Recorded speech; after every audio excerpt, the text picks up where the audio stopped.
Sorpresa, países musulmanes se reúnen en Malasia. El objetivo, atacar al dólar. Entienden bien que el dólar es la clave para burlar los castigos de Donald Trump. Y como remedio a la enfermedad, planean utilizar el antídoto. Eso que vio al principio, ese néctar dorado que se vierte en crisoles y que quieren usar como arma mortal contra el dólar, el oro. Y es justo a donde quiero llegar. Para entender el problema, primero hay que preguntar ¿qué es el dólar? ¿Es un papel? ¿Es en realidad dinero? ¿Es un tentáculo o es el monstruo mismo? Soy Roberto de la Madrid y esta noche, víspera de Nochebuena, detrás de la razón.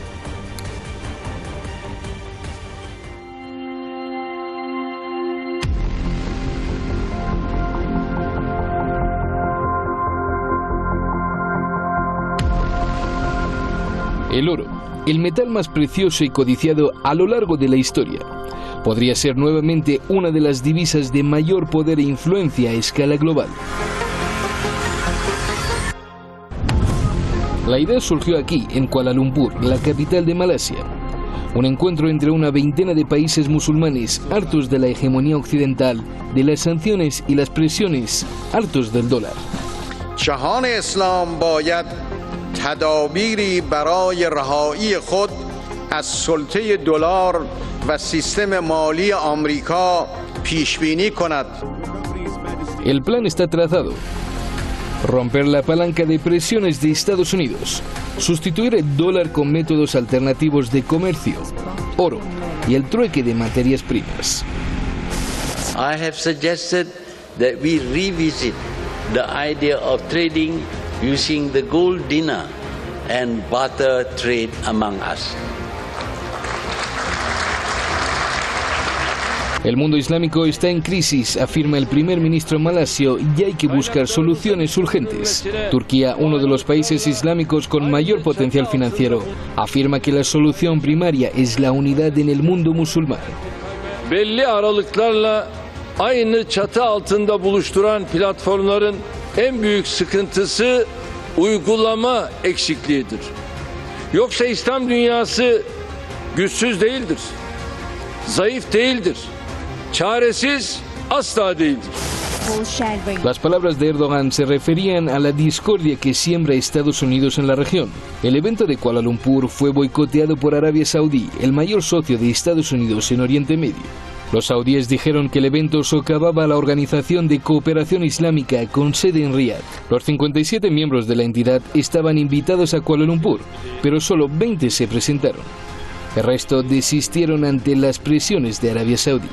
La solución, según los líderes asistentes al evento de Kuala Lumpur, es cortar los tentáculos de Estados Unidos de los países islámicos.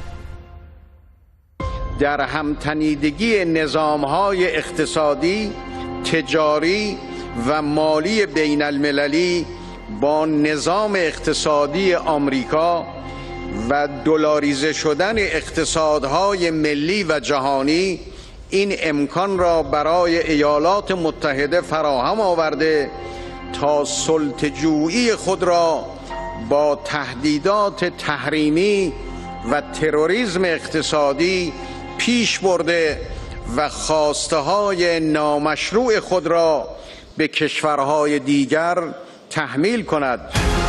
Los países islámicos quieren eliminar de sus países la sombra de sanciones e imposiciones políticas. Rusia quiere hacer lo mismo. Al igual que China, con su moneda fuera de circulación, Estados Unidos perdería su influencia política y económica.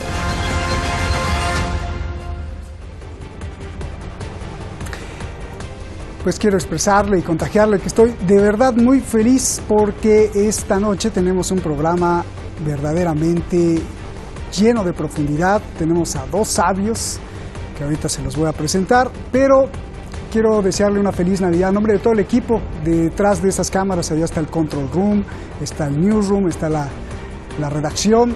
Gracias a todos ustedes por considerarnos y les mandamos un gran abrazo navideño. Que la pasen muy bien con sus familiares. Tenemos esta noche a Francisco Fernández Cruz Sequera, abogado experto en todas las materias de lo que pasa en el planeta. Francisco, es un orgullo, de verdad, tenerte aquí, gracias, te lo agradezco mucho en vísperas de Nochebuena. Iñaki Giles San Vicente, otro gran maestro. Iñaki, tú sabes cuánto te aprecio. Gracias a los dos por estar esta noche. Sin duda es un programa verdaderamente importante en lo que toca, porque voy a empezar contigo, Francisco, y quiero ir directo a la base. Antes que nada, hay que ir a preguntarse qué es el dólar, Francisco, qué misterio esconde, qué significa, es un símbolo de qué y un arma de quién, por favor. Un abrazo muy fuerte, Roberto, y un saludo muy afectuoso para Iñaki y para toda la audiencia. El dólar es algo esencial, es un arma. Es el arma que desde 1913 viene manejando la Reserva Federal Americana, que es una entidad privada, y una serie de bancos que la controlan, todos ellos curiosamente dirigidos, y normalmente la Reserva Federal siempre ha estado dirigida por uno de esos señores que descansan los sábados y que son sionistas por definición, por raza y por naturaleza.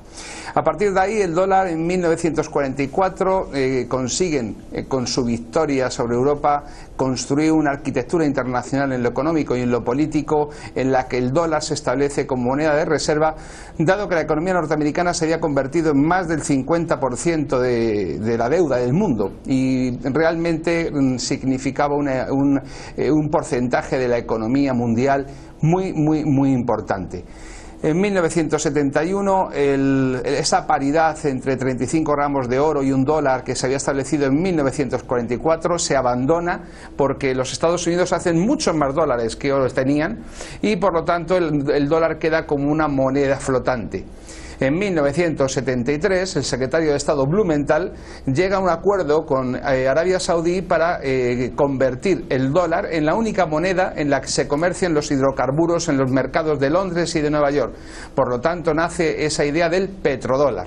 Ya tenemos algo que evidentemente no vale absolutamente nada, que basta con darle vueltas a la maquinita para hacer tantos cromos y tarjetitas de esas que llamamos dólares como sea necesario, pero con la que compran bienes y servicios y con la que además tienen la posibilidad de conceder créditos. Y recordemos que el propio gobierno norteamericano, cuando necesita dólares, se los tiene que pedir prestados a la Reserva Federal.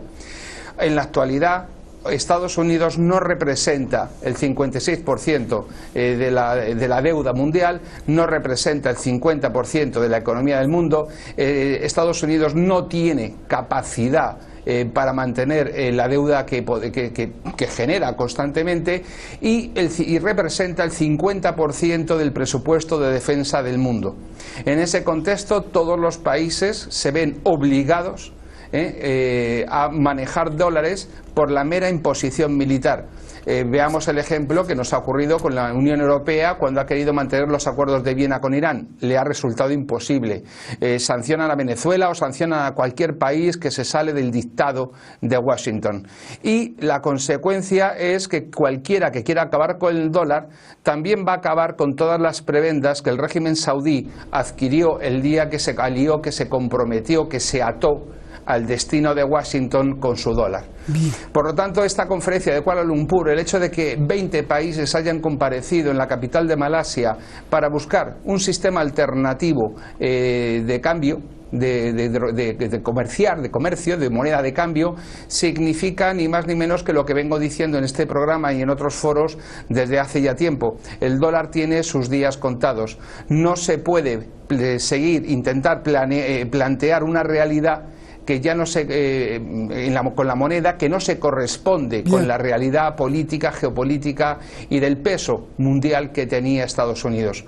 Por lo tanto, ahora mismo entramos en una época muy peligrosa porque es el momento en el que Estados Unidos como imperio empieza a retroceder. Ya sé que a los forofos de Trump esta afirmación les parecerá gratuita, pero no lo es, empieza a retroceder y vamos a ver cómo termina la guerra comercial y las muchas vertientes que esta cuestión del dólar, de la desdolarización, va a suponer no solo para Estados Unidos, no solo para Arabia Saudí. Recordemos que hay países como Ecuador que están dolarizados, sino que va a tener un larguísimo recorrido que necesariamente tiene que dar lugar a la aparición de un nuevo sistema de comercio que no puede ser el patrón oro, y en eso se están equivocando los países, vamos a llamar llamar emergentes o discrepantes. Bueno, al rato me dices por qué no. Ya con todo lo que me dijiste, Francisco, pues no me dejas nada para preguntarle a Iñaki. A ver, Iñaki, yo escribí esto. ¿Qué es el dólar? Y me parece muy importante para entender qué pasa en el mundo. Te pregunto, ¿el dólar es algo más que dinero, algo más que un billete, algo más que lo que nos imaginamos? El dólar es el instrumento de la herencia de las familias más adineradas, no de Estados Unidos, sino de siglos atrás, de milenios incluso, que se dieron cuenta que desvincular al ser humano de su naturaleza con imposiciones arbitrarias de valor fabricaría siempre una sociedad local o mundial perfectamente manejable. Es decir, el dólar es la bandera milenaria de los fabricantes de deseo, del apetito de desear, comprar más, tener más, alejándonos del poder de la felicidad, del poder de la unión, y con esto fabricando al ser humano comprable, corrupto, y el resultado, el control. ¿Qué me dices, Iñaki? Que así oído a todo correr y deprisa, pues me ha apabullado lo que has leído, ¿no? Lo que has escrito. Y yo creo que el problema del dólar en la actualidad es el problema en general de la aparición de la economía dineraria, ¿no? Voy a poner dos ejemplos. El primer ejemplo es que en la guerra de 1755 entre Gran Bretaña y Estados Unidos y Francia, que fue una guerra mundial, lo que se llamó las Naciones Indias, que fue un conglomerado de naciones indias que lucharon por su independencia y lucharon, pues, unas veces aliados con los británicos y otras veces aliados con los franceses. En un momento llegaron a prohibir el uso del dinero de los blancos, de la libra esterlina, etcétera, ¿no? ¿Por qué? Porque se dieron cuenta que el dinero tenía veneno, como ellos decían, ¿no? No veneno material, sino tenía un poder maléfico interno, ¿no? Esto es un hecho demostrado por la historia. Las naciones indias se dieron cuenta en 1700, un poquito al comenzar la segunda mitad del siglo XVIII, se dieron cuenta que algo perverso había en el dinero, ¿no? Cuando los españoles llegaron a Chile y se metieron con los mapuches, los araucanos, en el sur de Chile, que habían resistido a los incas, el jefe de los españoles fue apresado en una batalla, ¿no? Y Lautaro, que era el jefe de los indios y que luego a partir de ahí se creó una organización clandestina a la que pertenecía Simón Bolívar, Lautaro le dijo: has venido a nuestro país a quitarnos el oro, ¿no? Que ellos no necesitaban oro, ¿no? Entonces le mantuvieron viviendo 3 días comiendo oro y tierra pulverizada, ¿no? Hasta que murió, ¿no? Le dijeron: tú has venido por esto, que para nosotros no tiene ningún valor, aliméntate con esto, ¿no? Esos dos ejemplos se retrotraen a la larga historia de que en todas las corrientes ideológicas ha habido siempre una crítica al oro, una crítica en la antigua Biblia al Baal, una crítica a los falsos sacerdotes, a los falsos dioses, ¿no? Hasta reducirlo a uno solo, etcétera, ¿no? Una crítica al mercader malo, etcétera. Esta corriente recorre la historia, ¿no? ¿Qué es ahora el dólar? El dólar, aparte de ser lo que la teoría dice como el equivalente, la moneda que refleja mejor que ninguna otra, el equivalente universal, el dinero mundial, la función de los precios, un montón de cosas estas que no vamos a extendernos, ahora es un símbolo de lo que tú has comentado, ¿no? Es un símbolo del fetichismo, básicamente, pero sobre todo y fundamentalmente es el símbolo del poder absoluto de los Estados Unidos. Cuando un niño pequeño, el que fuera, en cualquier parte del mundo, ve el dólar y ve lo que está inscrito en el dólar y ve la figura de un presidente norteamericano y ve una referencia al dios cristiano y ve un billete verde, inmediatamente, inconscientemente en ese niño, desde que está viendo eso, se está reflejando la imagen del poder al que no se puede sublevar de ninguna forma y manera, ¿no? Por eso, y concluyo con esto que voy a decir, esta reunión en Kuala Lumpur tiene dos virtualidades, ¿no? Una la inmediata, la de avanzar en la coordinación de las naciones islámicas para empezar a hacer una resistencia común, ¿no? La lucha contra el dólar, una especie de mercado común, unos acuerdos culturales, políticos y económicos, etcétera, ¿no? Con todo el problema que eso ha causado internamente, ¿no? Y todos los debates internacionales internamente a la comunidad islámica y sobre todo con el cabreo, con el enfado de Arabia Saudí, ¿no? Pero luego tiene otro factor también, ¿no? Y es activar, como he dicho al principio, un viejo debate, porque incluso aunque se activen economías nacionales o criptomonedas o formas de medición del valor diferente, ya se ha sembrado una duda, que es la duda que viene desde antiguo, y por eso he empezado con el ejemplo de las naciones indias, ¿no?, en 1755. Una duda de que no puede haber felicidad humana allí donde existe el dinero.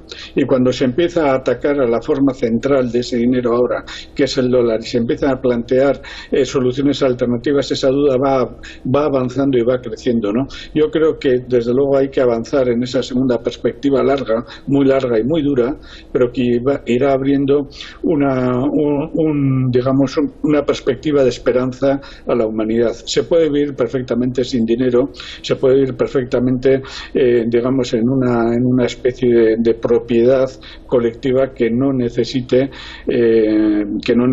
tener que recurrir a ese fetichismo tan inhumano. Bien.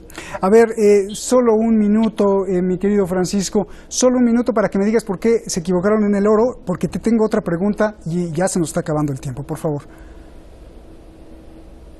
Bueno, la respuesta me la ha dado prácticamente Iñaki.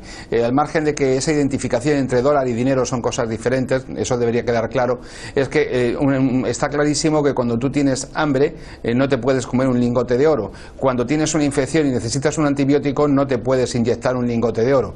Es decir, lo que tú necesitas son bienes y servicios, no lingotes de oro. Eso, que el patrón oro ya ha estado vigente a final del 19 y principios del 20, nos ha llevado a algunas de las peores situaciones a la economía mundial. Por lo tanto, tenemos que descartar la idea del oro como un tótem, como un fetiche, como bien ha dicho Iñaki, que signifique algo. No, mire usted, lo que significa es otro tipo de patrón, el patrón trabajo, el hecho de producir bienes y servicios, y eso pasa por convertir al dinero directamente en un simple medio de cambio de bienes y servicios y no en una mercancía, que esa es lo que también ha dicho Iñaki, en lo que se ha convertido en la economía mundial, esa economía dineraria, financiera, en la que el dinero genera a su vez más dinero, y en el que la soberanía y la capacidad para emitir moneda la tienen los bancos privados y no los estados. Bien. Por lo tanto, el dinero, en el momento en que deja de ser un simple signo de unidades de trabajo que permiten el cambio de bienes y servicios para convertirse en una mercancía, se convierte, como sabiamente dijeron aquellos indios, en un veneno. A ver, Francisco, dicho lo que estás diciendo y dicho lo que dijo Iñaki, y la pregunta incluso que planteé sobre esta necesidad de desear y de comprar, pues los grupos de poder que ambos mencionamos deben de jugar con unos disfraces hermosos para que no los podamos ver, porque el dólar precisamente obedece al proyecto de una moneda mundial. Eso es indiscutible, a un sistema mundial, a un gobierno mundial y a un poder militar mundial. Yo te pregunto, ¿no fueron los sionistas los que invirtieron también en China justo con esta intención? Y así tenemos dos retos hoy. Sí, claro, se está muriendo el dólar, pero las criptomonedas por un lado avanzan a paso agigantado, la moneda virtual, y por el otro la hegemonía comercial de China también. ¿Cómo ves en medio de todo esto el futuro de la humanidad y un trueque de oro, por favor? Uno, en primer lugar, sabiamente señalas que el dólar es un proyecto de moneda mundial. Por ello, la propia simbología del dólar es la simbología iluminista típicamente masónica, muy lejos de la simbología cristiana o muy lejos de otro tipo de simbologías.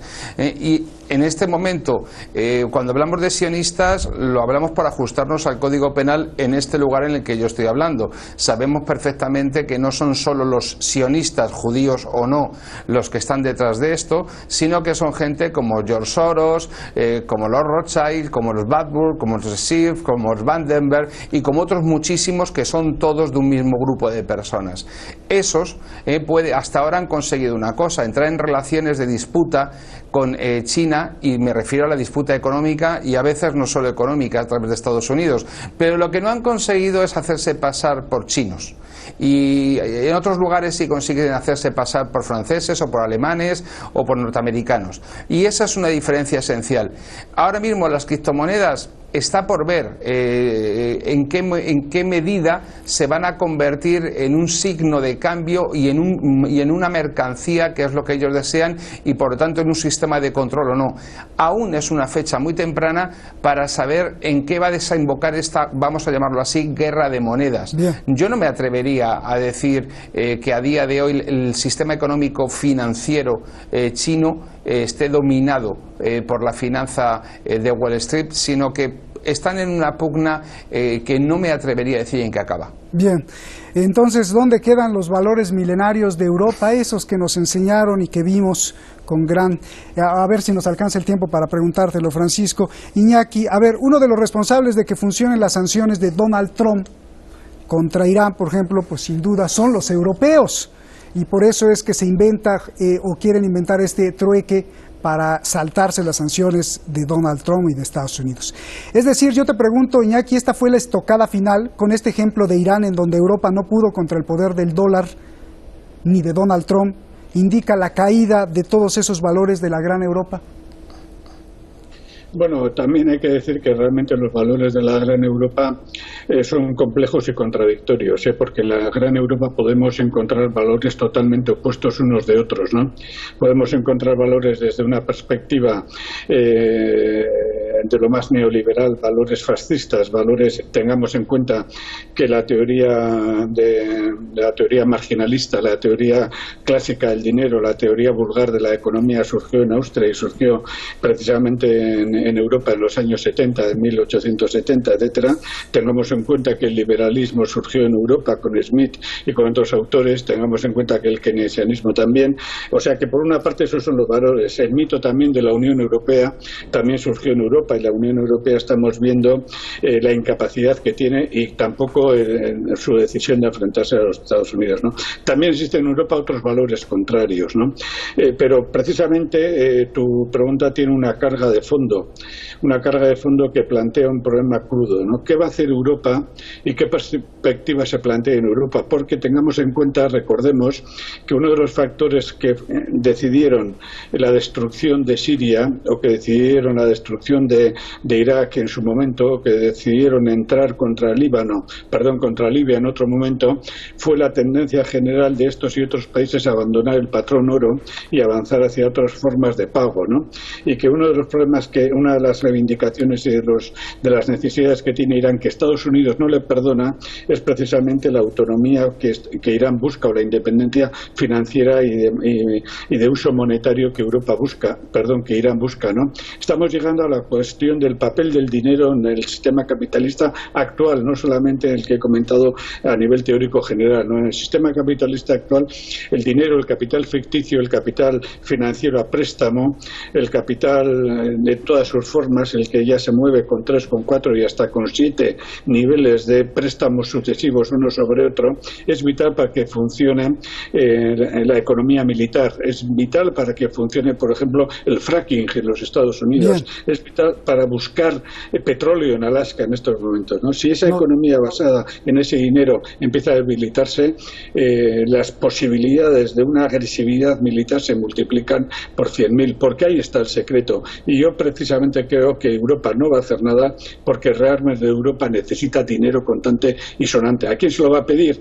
¿A quién se lo va a exigir? Entre otros, a los pueblos del Oriente Medio. Muchísimas gracias, nos vamos. Tienes 10 segundos como para meter otro gol, Francisco, porque nos vamos, discúlpame. Sí, solamente apuntar un detalle, que los que vienen cohabitando en Europa después de ganar la guerra y en esa Europa que dejó de existir son los marxistas y los neoliberales. Por lo tanto, el seguir haciendo propaganda después de 80 años cuando se habla de neoliberalismo, llamarlo fascismo, es absurdo. Eso por un lado. Y por otro lado, Europa no existe. Si existiera, tendría soberanía política y podría haber cumplido sus compromisos con Irán. Prueba de ello es que no ha podido. Por lo tanto, no existe Europa como ente soberano político, porque no tiene fuerza militar propia, porque no tiene agencias de calificación propia y porque no tiene la capacidad de imponer su voluntad política a través de un sistema de pagos internacional en el comercio. Por lo tanto, Europa solamente representa una fábrica muy grande que a día de hoy es el 25% del PIB del mundo y en retroceso. Gracias. Europa hoy lamentablemente ya no pinta nada. Gracias, Francisco. Iñaki, fantástico. Es un regalo de Navidad, me lo hicieron a mí, y a todos. Gracias, buenas noches, abrazos. Estamos a unas horas de Nochebuena y a otras más de Navidad. Tomemos esta fecha, independientemente de la religión, de la creencia o no creencia, lo que sea usted, o independientemente del consumismo, comercialización o como usted quiera llamarle a la Navidad. Independientemente de eso, tomemos esta fecha para hacer una pausa, respirar profundo y sentir el espíritu de la paz, que sí existe, del diálogo, que sí está, del respeto, del perdón, que todos lo tenemos aquí en nuestro corazón. Y para cerrar su respiración, use el arma más poderosa para abrazar físicamente a quien tiene ahí a su lado, o para imaginar que lo hace para todos los seres humanos, incluidos sus enemigos. Esa arma es el amor. Mire lo que ha hecho, 7,000 millones de habitantes. ¡Feliz Navidad!